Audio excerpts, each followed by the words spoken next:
যে মানুষটার কাছে আমাকে কোনো কিছু লুকিয়ে রাখতে হয় না, আমি যেমন আমি তেমনই থাকতে পারি।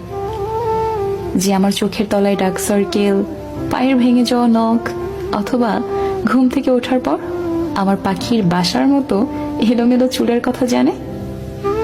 যে আমার চিৎকার করে কাদার শব্দ শুনেছে, তীব্র রাগে আমি কেমন তা জেনেছে, আবার আনন্দে আমাকে বাচ্চাদের মতো হাসতে দেখেছে। যার সামনে নিজেকে সাজিয়ে তোলার তাড়াহুড়ো নেই আমার।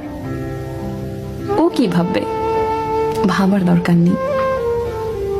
যাকে জড়িয়ে ধরে মরার মতো শান্তির ঘুম ঘুমানো যায়, যার কাছে কখনো জাজ হওয়ার ভয় নেই, যার কাছে মন খুলে আমি আমি হয়ে থাকতে পারি।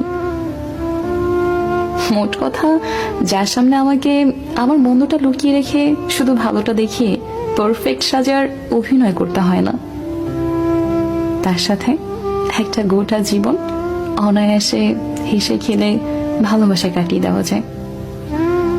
জীবনে আর কিচ্ছু না, কেউ একজন আসুক,